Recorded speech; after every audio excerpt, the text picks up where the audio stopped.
and I know that I know Beth was going to hop on, and I think that Amy was going to hop on too, but I'm recording it, so and I'll share it with everybody once we're done. So I mean, feel free to give your piece, Shannon, so you can get to doing what you're doing. Okay.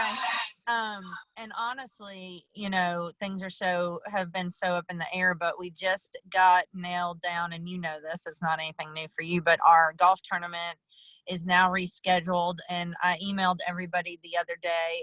So the new graphic is in your, you know, in your inbox, but we've rescheduled it to October 12th. It's a Monday. We're calling it the Out of the Bunker tournament. Which I think is going to be awesome. Yeah. And so that's makes me feel good that, you know, we have that to look forward to. I mean, cancer doesn't stop. And so the fact that we did not that we were even considering it, but, you know, there are lots of things being canceled. So I'm glad that we are postponing and continuing to raise that money for the American Cancer Society. And then, gosh, what else? Oh, the other thing was that I've been talking about was the Move Up SC webinar that we just did the lunch and learn yesterday, and that was really informative. The agents, we had about 50 people sign up. I'm not sure how many were on the call because I didn't create it, but lots of good questions from the agents. It is a website that is put out by and operated by Upstate Alliance that helps entice workforce to come to the area. And so there's lots of relocation information on there. There's a video that you can share with potential transferees. There's job search for those trailing spouse. So especially for those of you that we know all of our agents do relocation. Not everybody's on our relocation team. So this is a great resource to have to just share with, you know, somebody that you know that's moving in that might have a trailing spouse. She's downloading the recorded version of that. So I'm hoping to be able to share that with everybody. But if not, we will reschedule another lunch and learn, just because it's, you know, it will be great if it's a downloaded recording of it. But if she just shares the slides, you lose some of that dialogue when, you know, the presenter is doing the communicating. So I'd like to get that rescheduled. And, you know, if only 50 people are on the call, we have plenty of people to educate about this, but they are such a great partner with us as far as Upstate Alliance. She even made the comment that, you know, if you have trailing spouses, that send her the resume and she can get it out to 8 different, you know, what do you call those people? Oh my gosh. Employment services. I just had my brain's not recruiting firms. Yes, recruiting firms. Recruiting and placement yes, is what so you're looking for. It was nice to see her kind of say that in the moment and know that, and we have those relationships too, but right. It was nice to see her take ownership of that. And then something else, which was really kind of funny, she's going through the you know, the example, she has the screen shared and she's clicking through different pages and showing everybody about, you know, what's available on there and where our listing is as far as like home searches and things like that. And Courtney Huey out of Pleasantburg said, why on earth did they have realtor.com and Zillow links ahead of local businesses if they claim to be promoting and helping the local businesses? And now I want to point out that there's only 3 real estate agents or agencies that are listed on their site. You have to be, you know, a partner with them.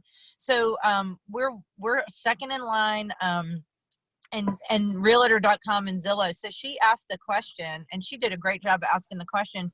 But after the call, Tiffany Tate with Upstate Alliance said, we had no idea that that's how those sites worked and that they sell leads to other agents. And, you know, some of the things that Courtney had brought up. And she said, we will move them down below the local resources. Wow. And she did it before the hour was over. So just based on our question, you know, things were done. So that just goes to show about our relationship with the Upstate Alliance and the different economic development and how they think of us. And so that partnership is so strong. and they're going about things differently. So if I'm able to share that, that recording, I will. If not, I'll get another one scheduled up soon, because it was very informative. Like I said, especially for all of our agents that aren't on the reload team, but need relocation resources for their clients. It's a great one. And it really showcases the upstate. Unbelievable. So that is moveupsc.com if y'all want to check that out. But mark your calendars for the new golf tournament date. If you guys want to share with people or get your friends to golf, it's October 12th. And yep, and you and me both are going to start bugging everybody to death about this. About the next week or two. Yeah, because we have we have an in-office opportunity for people to help donate to the Cancer Society. And I will say that y'all, we were all at convention in Nashville, but I don't know that the whole company knows that we are going back to Vegas next year, and it's March 21st through the 23rd. Mm-hmm. So that's something the agents can mark their calendars for as well. So that's it. That's the fun stuff right now. That's all I've got. There we go. Thank you, Shannon. And also, too, just to connect the dots for the people that are on the call with Shannon, if there's no possibility that Brandy and Molly and Lindsay and Jennifer don't know Shannon, but Ben, who is on the call as well with Northwestern, Shannon's our Director of Corporate and Community Relations. So just want to introduce you to. Nice. The first time someone's going to see me, I haven't had my hair color. Oh my God. I didn't know new people were on this call. Hey. It's okay. That's okay. I know where Ben lives. If he talks any junk about you, I know where he lives. It's fine. We're all good. I was just talking to people that knew me. We're all friends here, Shannon. Come on now. Oh, well, I miss seeing everybody's faces. I'm so ready to get into the office and do something. So thanks for including me on this. Include me on anything you want to. You absolutely, without a doubt. I'll just next time I'm going to give you another. I'm going to give you a 4-hour warning instead of a 40-minute warning. Okay, thanks. Awesome. Okay, have fun. Good later. luck. Be safe. Thank you, okay, Shannon. Bye. You too. See ya. All right, Ben, you can ready and rock and roll. Lindsay, I know Lindsay just jumped on. Lindsay, Ben, I'll just give you a little intro here first and foremost, if you want me to, and then I'll let you take it away. But great. Ben is a senior financial advisor with Northwestern Mutual. Ben's a close personal friend of mine, and he approached me the other day, and I think it was pretty timely because it's almost exactly like what we've been talking about for the last couple of weeks on our twice-a-week calls. It's really about taking control of what we can control right now. And from the perspective that Ben comes from, it's a lot about trying to plan not only for the future, but take action in the present. So I'm really, really, really thankful for you, Ben, to be on the call with us this morning. And I know that you've prepared some thoughts, and I'm just going to let you take it from here, and then we can open to discussion, do whatever. You can drive the boat. I'm just the guy that's sitting in his library with a bunch of junk in it. Well, I appreciate you being open-minded to an outsider's thoughts. And at the end of the day, a lot of what I do for my daily rhythm and my career runs parallel to you guys in real estate. So what I thought we could do is effectively take some of the themes that I'm thinking right now during COVID-19 into my 5th week of working remotely. And I want to share with you some thoughts that may help you guys as specialists in your real estate business. So there's 3 things, and listen, I'm not I prepared, but I don't have any sort of official handout or a slideshow for you guys. So if you'd like, these are the opportunity for y'all to take notes. There's 3 points I'm going to make today.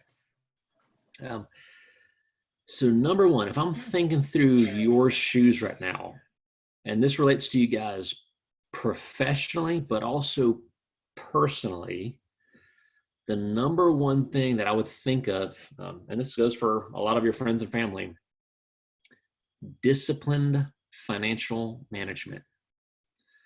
I've been doing my career of financial planning for a decade plus, and I don't know where either of you guys are in your career, but at the end of the day, one of the primary reasons that people fall out of financial planning, and yes, your business too, I've seen it, they run out of money. They haven't planned appropriately. So here are a few strategies that I've seen, and I oftentimes recommend these to help people like yourself, to help me. Number one, I know this is a textbook word. It's not the most exciting thing to say, but I really like the idea, especially in this season, to understand your budget. Now, I'm never going to be the financial planner or coach to say you have to know exactly what you're spending down to $1 or within $10 or you're a bad person. No. I like the idea of saying, hey, Richard, on an average month, you and Lauren spend, what are you talking? Mortgage, utilities, food. Are we talking $5,000 a month? Are we talking $6,000? Are we talking $3,200? So when I'm consulting with people, I like the idea of knowing what is your nut. Nut means I have to have this to have dignity and comfort for my family. Oh, and by the way, this number would help you and Richard, because this, you can back that into what do you have to produce in production / get paid a commission to provide for your family, for your household. So I love the idea of one of the deliverables for you guys is, what is my monthly number? We're all so busy. We're all human. But it would be appropriate for y'all to think through, on an average month, what do we need? And yes, I understand some months there's a vacation, that number spikes up by $1,000, but on average, knowing that month. I know the first time we went through that, I went, oh, grief. So, and we're still within bullet point number 1, disciplined financial management. So after that, if Richard Cox says, hey, Ben, we need $5,000 a month to run the Cox household, then the wisdom would be, great. I would coach you to build up to 3 months of that number on cash. And you've heard of this term. I call it a rainy day fund. It could also be called your emergency fund.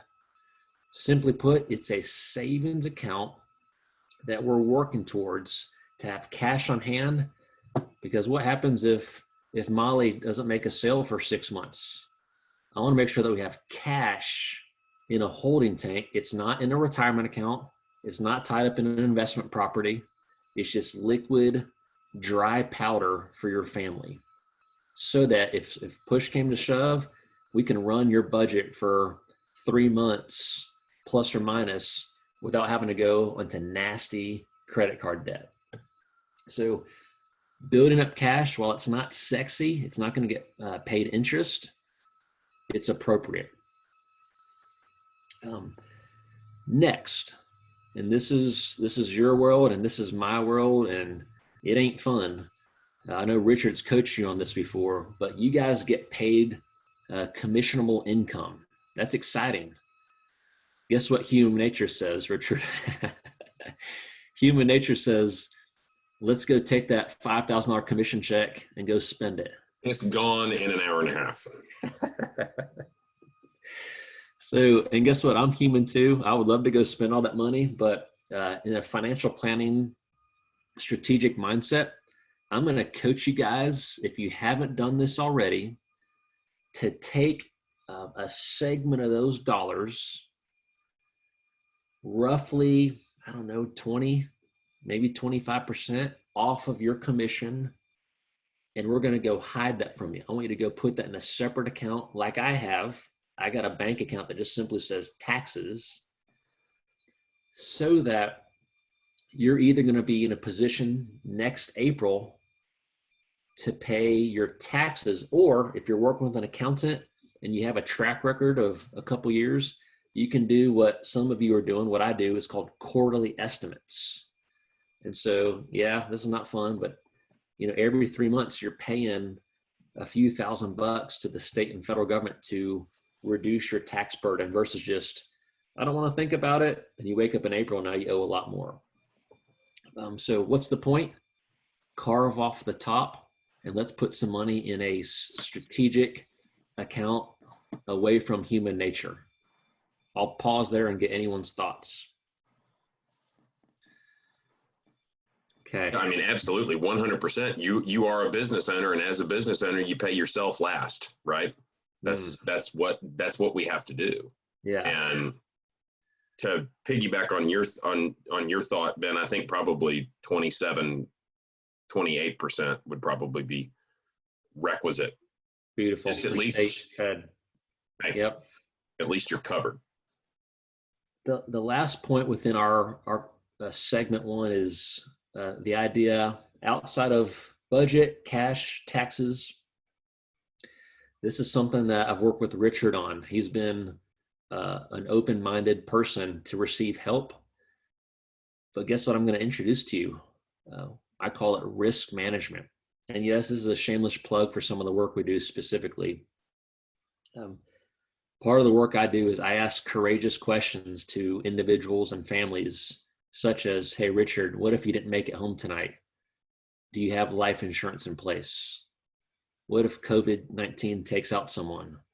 What is your family going to do? So we help people strategically think through what's the right amount of life insurance for your family. Let me know if I could help.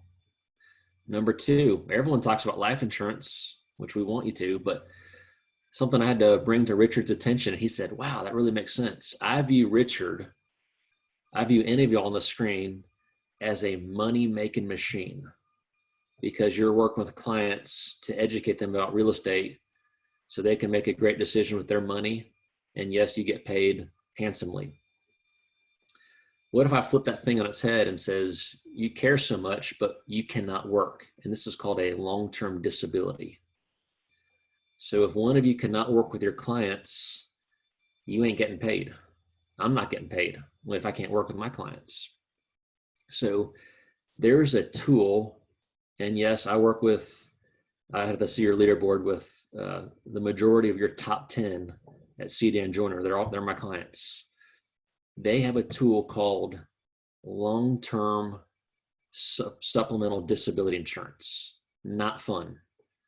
But if one of you got sick, hurt, or disabled, Richard loves you, Danny Joiner loves you, but they can't bring you that $50, $60, $100,000 a year of income.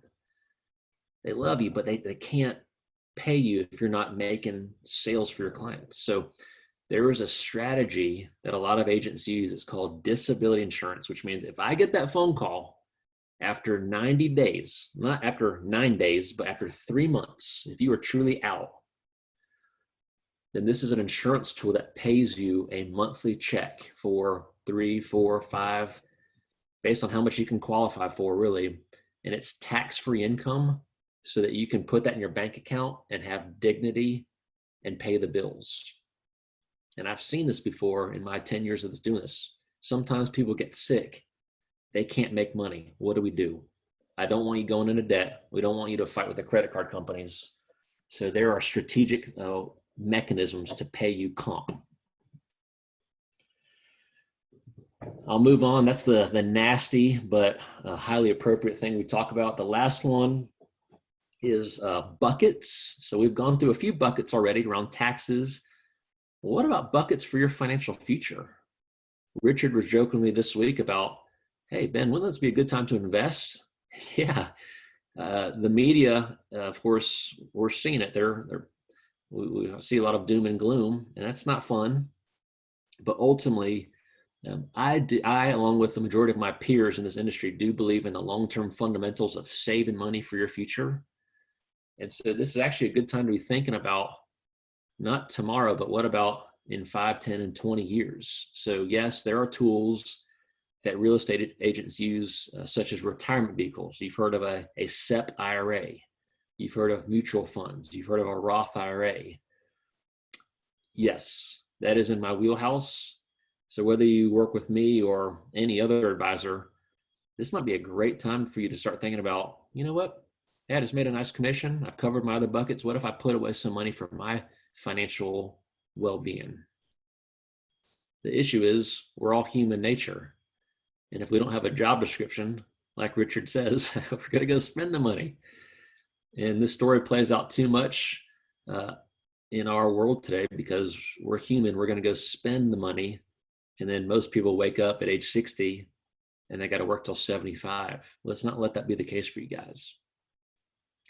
So I will pause there for about 30 seconds and just let you digest that before I move on to number 2.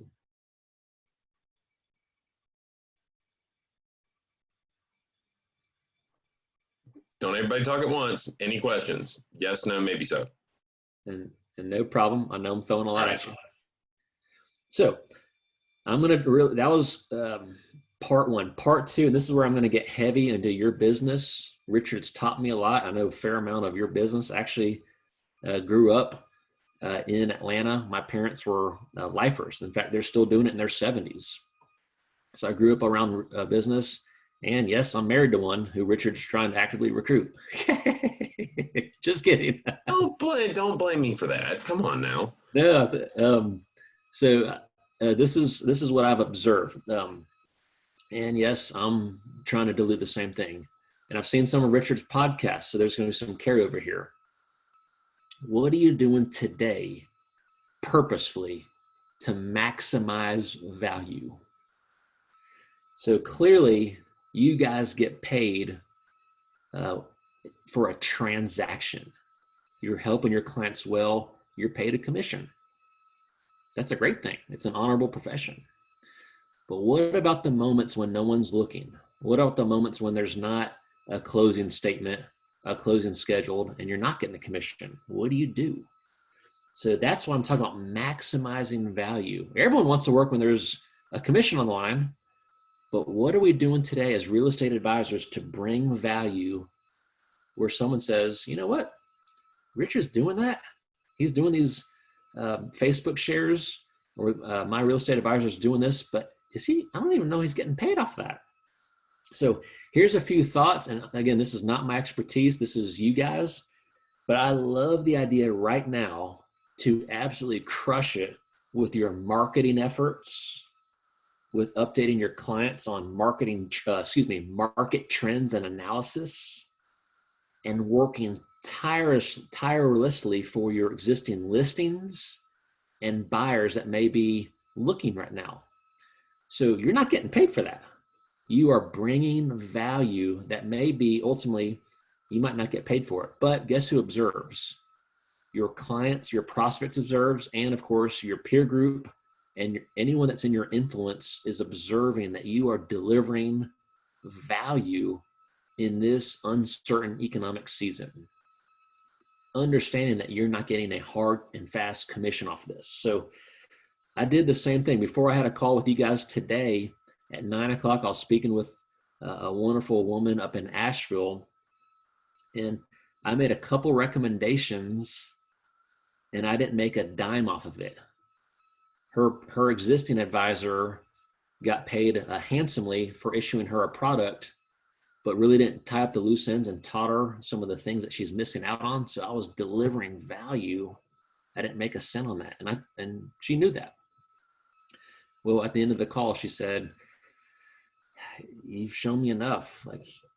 We've had a few calls up to this point. So ultimately the conclusion was there are several things that I did that I was not making any revenue on, but she decided to move her entire relationship from Merrill Lynch to my team, which of course will get paid on that. So delivering value, the sale may not happen right now for you, but by demonstrating value and high integrity, not always, but oftentimes you're going to get taken care of. So be thinking if I were you today, what are you doing today purposefully, strategically to deliver value?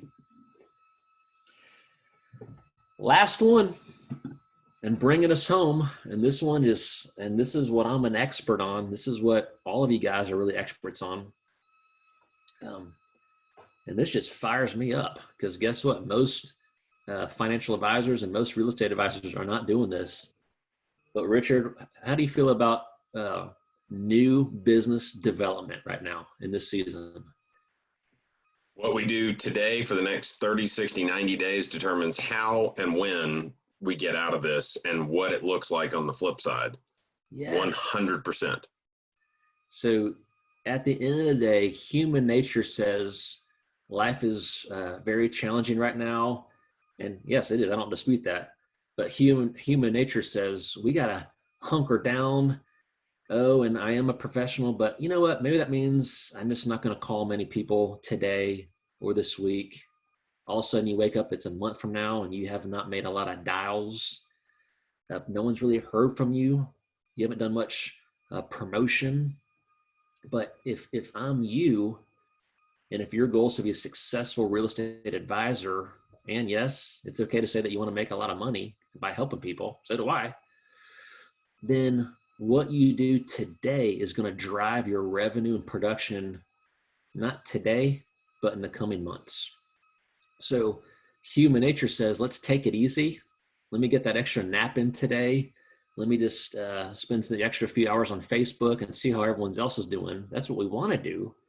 But in reality, if you're serious about this business, let's step into the uncomfort. I got to do this today. When I hang up with you guys, I'm going to try to make 40 phone calls today. Let's step into that and let's focus on new business development. So thinking through you guys specifically, a couple of lines I wrote down that I want to encourage you all on. And yes, I do this too. The phone sitting there right in front of you, that is your cash register. Well, what do you mean cash register? Well, what I mean is the sales cycle starts with you guys courageously picking up that cell phone from your house, typing in a number and pressing dial. So, and this might be a fun study for you guys if you ever wanted to do it, but I'm to the point right now where I could run an analysis and actually back into the following. Every time I make a phone call, I make for my family around $150. So that tells me, wow, while I'm not getting that check right now, it could be 60, 90 days out, but I know that over time, every time I make a dial and every time you guys make a dial is going to create a snowball effect of efforts to produce income. A lot of these dials, no one picks up when I call. A lot of these dials go to a voicemail. I leave messages. A lot of people never call me back. But through my repeated efforts, someone picks up, a Richard Cox picks up and said, I'm so glad you called. We need to meet. And that could be an opportunity for me to help them and of course make money. So I know that dialing, not fun, it's my cash register. That's how I'm going to provide for my family and have a huge future. That energizes me. So guys, I would encourage y'all to step into that. The phone calls are your cash register. Next, I thought about you guys. There are a few things that I would consider to, I'm going to use the word attack, right? We got to attack forward. 3 segments of clients for y'all. Number 1, go through your career and identify who are my past clients. All of those clients you've helped. And I know Richard must have coached you on this. Yes, the average client, if you take care of them, they're going to buy, I don't know, 2 to 4 times over the life with you guys, if you're in it for the career. So be that voice today. How you doing? How's the season treating you? Small talk. Tell me how you're really doing. And yes, you could parlay that into a professional, appropriate conversation. Hey, while I got you on the phone, let me tell you a little bit about what's happening with our team, our organization. Here's what my team's telling me. Here's what Richard's telling me. Here's what Greenville data is telling us. So you're given a healthy, robust plug while you're embracing them as a person. But those past clients know you. As long as you haven't screwed something up, you're going to be that person going forward as long as you keep showing up before that next best friend gets into their life and says, hey, I want to use you for that next transaction. No, stay in front of them. Hold on to those past clients. The data that I have, if I catch someone at an early age, you know, the average lifespan, and again, I'm planning to do this till I'm 70, but we'll have 4 up to 8 opportunities to help that client. Could be an investment, could be an insurance policy. I don't know the data for you guys, but I don't anticipate something similar through their lifespan. If you're the guy, if you're the gal, they're going to use you for multiple transactions. You just got to keep showing up. Number 2, this is a courage call. What about the people, Richard, that you met with and you worked hard? You did a listing presentation and they went with someone else. Ugh, can't stand that. And that's not fun. I'm competitive. You guys are competitive. Richard's competitive. I see him. I know how much he wants to win, but sometimes we don't. And a lot of times, guys, it's never personal.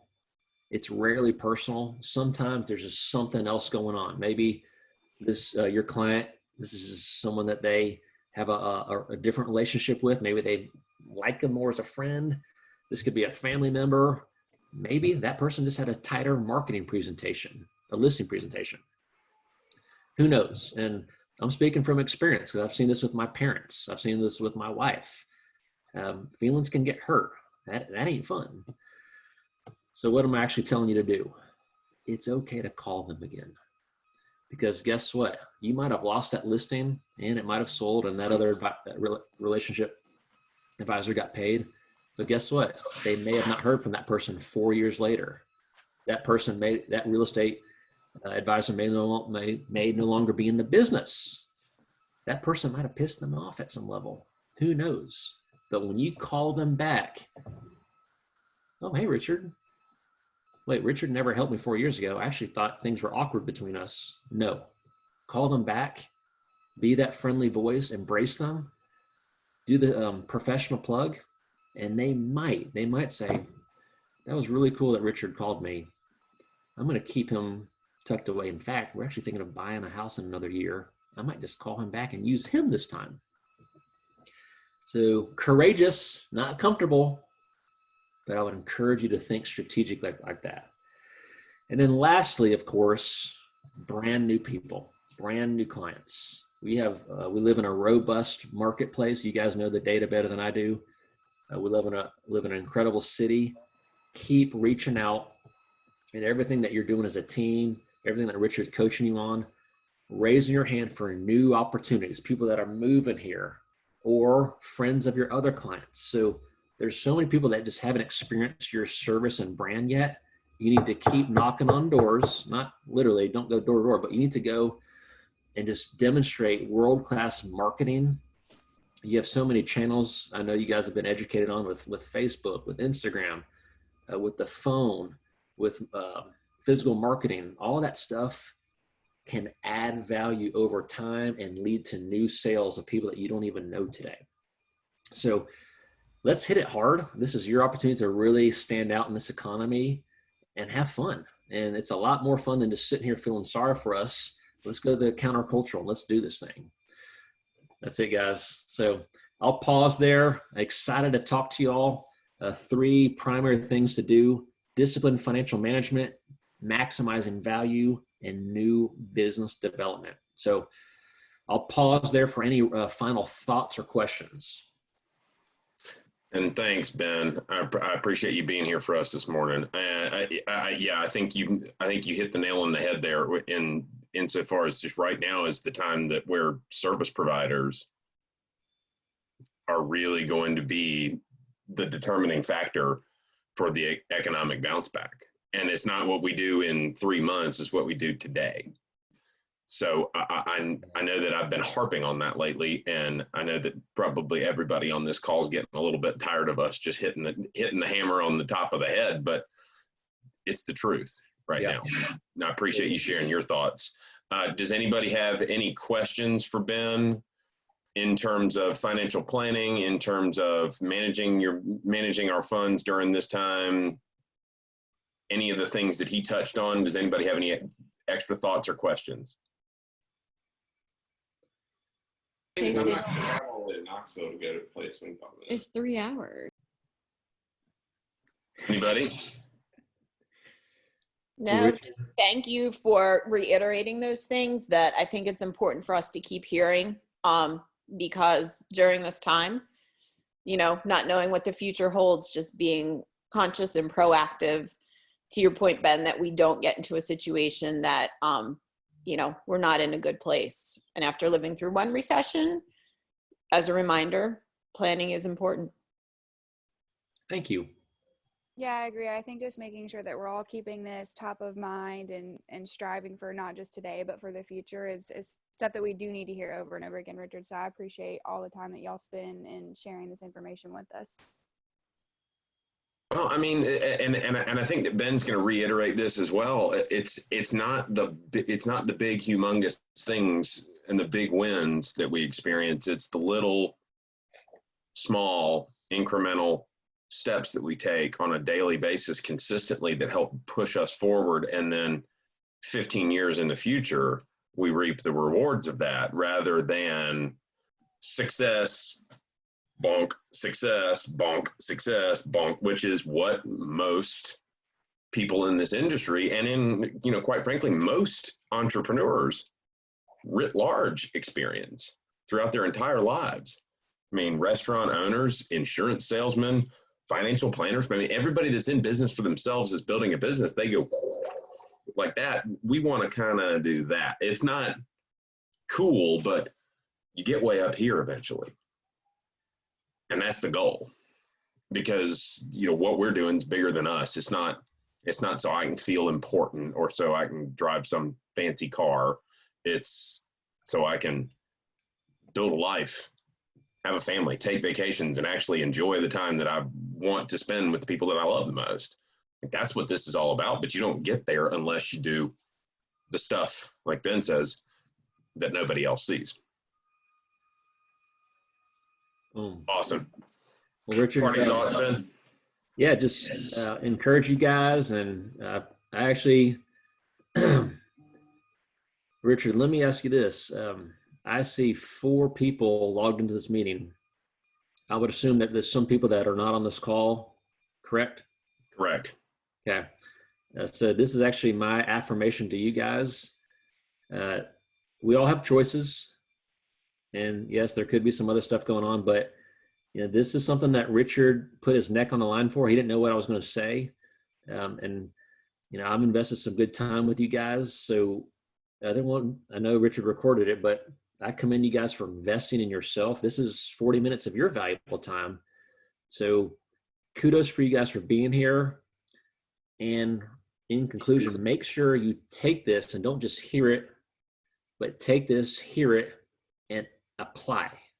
So apply, you don't have to apply everything, but if you can apply 1 or 2 things out of the 45 things I said, those couple things could be very helpful. So we got to apply something, because it's easy to take notes, put them in a file, and then nothing's really changed on your behaviors. So, but kudos for you guys for being here. Other people, well, there could be some good excuses. Hey, they missed out. And I wanted to give you a pause on that, and kudos for you guys. Thanks. Yeah, and Ben, I'll include you on a wrap of pretty much everything that we covered this morning, and as well providing a link to the recording and the video. So if you wanted to use it for any future purposes, feel free. And welcome to share my contact information. Call me, guys, or email if you guys want to connect down the road. I'd love to help you guys as a personal resource. Richard, great seeing you guys. And with that, we can wrap up. All right, brother. Thank you much. I really appreciate it. Thank you. Everybody have a great Friday. Thanks. So- Bye. Thanks.